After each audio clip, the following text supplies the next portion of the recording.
ಡಿ.ಕೆ. ಶಿವಕುಮಾರ್ ಮುಖ್ಯಮಂತ್ರಿ ಆಗ್ತೀನಿ ಅಂತ ಎಲ್ಲವನ್ನು ಕೂಡ ರೆಡಿ ಮಾಡ್ಕೊಂಡು ಕಾಯ್ತಾ ಇದ್ದಾರೆ. ಆದ್ರೆ ಡಿ.ಕೆ. ಶಿವಕುಮಾರ್ ಮೊನ್ನೆಯಿಂದ ಬಹಳ ಖುಷಿಯಾಗಿದ್ರು. ಆದ್ರೆ ಸಿದ್ದರಾಮಯ್ಯನವರ ಈ ಹೇಳಿಕೆ ರಾಜ್ಯ ರಾಜಕಾರಣದಲ್ಲಿ ಸೆಪ್ಟೆಂಬರ್ ಕ್ರಾಂತಿಯಲ್ಲ, ಜುಲೈ ಕ್ರಾಂತಿಯೇ ಶುರುವಾಗೋಂಗ್ ಕಾಣ್ತಾ ಇದೆ. ದೆಹಲಿಯಲ್ಲಿ ಇವತ್ತು ಡಿ.ಕೆ. ಶಿವಕುಮಾರ್ ಸಿದ್ದರಾಮಯ್ಯನವರು ನಿನ್ನೆಯಿಂದ ಕೂಡ ದೆಹಲಿಯಲ್ಲೇ ಇದ್ರು. ಕೇಂದ್ರ ಬಿಜೆಪಿ ನಾಯಕರನ್ನ ಭೇಟಿ ಆಗ್ತಾ ಇದ್ರು, ಸಚಿವರನ್ನ. ಹಾಗೆ ರಾಹುಲ್ ಗಾಂಧಿ, ಸೋನಿಯಾ ಗಾಂಧಿ ಭೇಟಿ ಲೆಕ್ಕಾಚಾರ ಇತ್ತು, ಪ್ರಿಯಾಂಕಾ ಗಾಂಧಿ ಅವ್ರದ್ದು. ಆದ್ರೆ ನಿನ್ನೆ ಪ್ರಿಯಾಂಕಾ ಗಾಂಧಿ ಅವ್ರನ್ನ ಡಿ.ಕೆ. ಶಿವಕುಮಾರ್ ಭೇಟಿ ಆಗಿದ್ರು. ಇವತ್ತು ಸಿದ್ದರಾಮಯ್ಯನವರು ಮಾತು ಹೇಳ್ತಾರೆ. ಒಂದು ಚಾನೆಲ್ಗೆ ಇಂಟರ್ವ್ಯೂ ಕೊಡ್ತಾ 5 ವರ್ಷ ನಾನೇ ಮುಖ್ಯಮಂತ್ರಿ, ಯಾವುದೇ ರೀತಿಯ ಅಧಿಕಾರ ಹಂಚಿಕೆ ಒಪ್ಪಂದ ಆಗಿಲ್ಲ, 5 ವರ್ಷ ನಾನೇ ಮುಂದುವರಿತೀನಿ.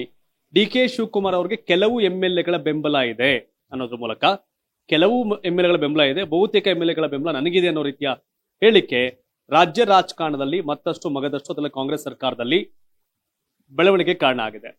ದೆಹಲಿಯಲ್ಲಿ ಸಿದ್ದರಾಮಯ್ಯವರು ಹೇಳಿಕೆಯನ್ನು ಕೊಡ್ತಿದ್ದಂತೆ ಬೆಂಗಳೂರಲ್ಲಿ ಇದ್ದಂತಹ ಎಐಸಿಸಿ ಅಧ್ಯಕ್ಷ ಮಲ್ಲಿಕಾರ್ಜುನ್ ಖರ್ಗೆ ಅವರ ಮನೆಗೆ ಸಿದ್ದರಾಮಯ್ಯ ಬೆಂಬಲಿಗ ಪಡೆ ಹೋಗುತ್ತೆ ಮಾತುಕತೆಗೆ.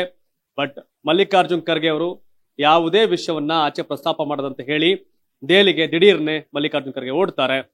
ಇದೀಗ ಸಿದ್ದರಾಮಯ್ಯ ಆಪ್ತಬಣದ ಸಚಿವರೆಲ್ಲರೂ ಕೂಡ ಸಭೆಯನ್ನ ಮಾಡ್ತಾ ಇದ್ದಾರೆ. ಮುಖ್ಯಮಂತ್ರಿ ಬದಲಾವಣೆ ಪ್ರಶ್ನೆಯೇ ಇಲ್ಲ ಅಂತ ಹೈಕಮಾಂಡ್ ಹೇಳಿಲ್ಲ, ಬದಲಾವಣೆ ಇದೆ ಅಂತ ಹೈಕಮಾಂಡ್ ಹೇಳಿಲ್ಲ. ಆದ್ರೆ ಎಲ್ಲಾ ಶಾಸಕರ ಅಭಿಪ್ರಾಯವನ್ನ ಸಂಗ್ರಹ ಮಾಡಿದ್ದಾರೆ ಸುರ್ಜೇವಾಲಾ ಅವರು.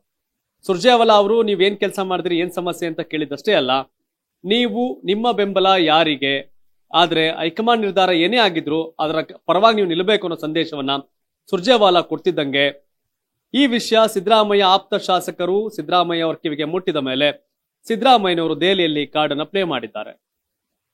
ಯಾಕೆ ಈ ವಿಷಯ ರಾಜ್ಯದಲ್ಲಿ ಒಂದು ಚರ್ಚೆ ಆಗ್ತಾ ಇತ್ತು. ಸಿದ್ದರಾಮಯ್ಯನವರು ಎಐಸಿಸಿ ಒಬಿಸಿ ಸಮಿತಿಗೆ ನೇಮಕ ಆದ ಬೆನ್ನಲ್ಲೇ ರಾಷ್ಟ್ರ ರಾಜಕಾರಣಕ್ಕೆ ಹೋಗ್ತಾರೆ ಅಂತ, ಡಿ.ಕೆ. ಶಿವಕುಮಾರ್ ಮುಖ್ಯಮಂತ್ರಿ ಆಗ್ತಾರೆ ಅಂತ. ಸೊ ಈಗ ಸಿದ್ದರಾಮಯ್ಯನವರ ಹೇಳಿಕೆ ರಾಜ್ಯ ಕಾಂಗ್ರೆಸ್ ಸರ್ಕಾರದಲ್ಲಿ ಮಹತ್ವದ ಬೆಳವಣಿಗೆ ಅಂತ ಹೇಳ್ಬೋದು. ಒಂದ್ ಕಡೆ ಪರಮೇಶ್ವರ್, ಸತೀಶ್ ಜಾರಕಿಹೊಳಿ ಅವರು, ಮಹದೇವಪ್ಪ, ಹೀಗೆ ಸಿದ್ದರಾಮಯ್ಯ ಬಣದ ಸಚಿವರು ಶಾಸಕರು ಸಭೆ ಮಾಡಕ್ ಹೊರಟಿದ್ದಾರೆ ಬೆಂಗಳೂರಲ್ಲಿ. ಎಐಸಿಸಿ ಅಧ್ಯಕ್ಷ ಬೆಂಗಳೂರಲ್ಲಿ ಆರಾಮಾಗಿದ್ರು ಮಲ್ಲಿಕಾರ್ಜುನ್ ಖರ್ಗೆ ಅವರು, ಈಗ ದಿಢೀರ್ನೆ ದೆಹಲಿಗೆ ತೆರಳಿದ್ದಾರೆ. ಮತ್ತೊಂದ್ ಕತೆ, ರಾಹುಲ್ ಗಾಂಧಿ ಯಾರ ಭೇಟಿಗೂ ಅವಕಾಶವನ್ನ ಕೊಟ್ಟಿಲ್ಲ. ಡಿ.ಕೆ. ಶಿವಕುಮಾರ್ ಒಂದ್ ಮಾತನ್ನ ಚಾಮುಂಡಿ ಬೆಟ್ಟದಲ್ಲಿ ಹೇಳಿದ್ರು, ಪ್ರಯತ್ನ ಫಲಿಸಲಿಲ್ಲ ಅನ್ನೋ ಪ್ರಾರ್ಥನೆ ಫಲಿಸುತ್ತೆ ಅನ್ನೋ ಮಾತು. ದೆಹಲಿಗೆ ಹೋಗೋ ಮುನ್ನ ನಾನು ನಮ್ಮ ದೇವಸ್ಥಾನಕ್ಕೆ ಹೋಗ್ತಾ ಇದ್ದೀನಿ, ದೇಗುಲಕ್ಕೆ ಕೈ ಮುಗಿದು ಬರ್ತೇನೆ ಅಂತ. ದೇಗುಲ ಕಾಂಗ್ರೆಸ್ ಹೈಕಮಾಂಡ್, ಕೈ ಮುಗಿದು ಬರ್ತೇನೆ ಅಂತ, ಜೊತೆಗೆ ಪ್ರಾರ್ಥನೆ ಫಲಿಸುತ್ತೆ ಅನ್ನೋ ಮಾತನ್ನ ಹೇಳಿದ್ರು. ಸೊ ಈಗ ರಾಹುಲ್ ಗಾಂಧಿ ಭೇಟಿಗೆ ಅವಕಾಶ ಇಲ್ಲ, ಪ್ರಿಯಾಂಕಾ ಗಾಂಧಿಯನ್ನ ಭೇಟಿಗಾಗ್ಲೇ ಮಾಡಿದ್ದಾರೆ. ಇನ್ನು ಸುರ್ಜೇವಾಲಾ ಅವರು ಒಂದಷ್ಟು ಮಾಹಿತಿಯನ್ನು ಶಾಸಕರು ತೆಗೆದುಕೊಂಡಿದ್ದಾರೆ. ಈ ವಿಷಯವನ್ನ ಇಟ್ಕೊಂಡು ಇವತ್ತು ದೆಹಲಿಯಲ್ಲಿ ಸಿಎಂ ಸಿದ್ದರಾಮಯ್ಯನವರು ಡಿಸಿಎಂ ಡಿ.ಕೆ. ಶಿವಕುಮಾರ್ ಜೊತೆ ಚರ್ಚೆ ಮಾಡುವಂತ ಸಾಧ್ಯತೆ ಇದೆ. ಇನ್ನು ಸಿದ್ದರಾಮಯ್ಯ ಅವರಿಗೆ ರಾಹುಲ್ ಗಾಂಧಿ ಮತ್ತೆ ಮಲ್ಲಿಕಾರ್ಜುನ್ ಖರ್ಗೆ ಇಬ್ರಿಗೂ ಕೂಡ, ಅಂದ್ರೆ ರಾಹುಲ್ ಗಾಂಧಿ ಅವರಿಗೆ ಮಲ್ಲಿಕಾರ್ಜುನ್ ಖರ್ಗೆ ಅವರಿಗೆ ಸಿದ್ದರಾಮಯ್ಯ ಬಗ್ಗೆ ಅಸಮಾಧಾನ ಇದೆ ಅನ್ನೋ ಚರ್ಚೆ ಕೂಡ ಆಗ್ತಾ ಇದೆ. ಉಭಯ ನಾಯಕರ ನಡವಳಿಕೆಯಿಂದ ಬೇಸತ್ತಂತ ಹೈಕಮಾಂಡ್ ಡಿ.ಕೆ. ಶಿವಕುಮಾರ್ ನಾನು ಮುಖ್ಯಮಂತ್ರಿ ಆಗ್ತೀನಿ ಅನ್ನೋದನ್ನ ಬೆಂಬಲಿಗರ ಹತ್ರ ಹೇಳಿಸಿದ್ರು. ಇಲ್ಲ, ಮುಖ್ಯಮಂತ್ರಿ ಆಗ 5 ವರ್ಷ ಸಿದ್ದರಾಮಯ್ಯ ಅಂತ ಸಿದ್ದರಾಮಯ್ಯ ಅವ್ರ ಬೆಂಬಲಿಗರ ಹತ್ರ ಹೇಳಿಸಿದ್ರು. ಹಾಗಾಗಿ ಡಿ.ಕೆ. ಶಿವಕುಮಾರ್ ಸಿದ್ದರಾಮಯ್ಯ ಇಬ್ಬರ ನಡೆಯಿಂದ ಹೈಕಮಾಂಡ್ ಬೇಸತ್ತಿದೆ. ಹಾಗಾಗಿ ರಾಹುಲ್ ಗಾಂಧಿ ಯಾರನ್ನು ಭೇಟಿ ಆಗ್ತಿಲ್ಲ ಅನ್ನೋ ವಿಷಯ ಇದೀಗ ಲಭ್ಯ ಆಗ್ತಾ ಇರ್ತಕ್ಕಂಥದ್ದು.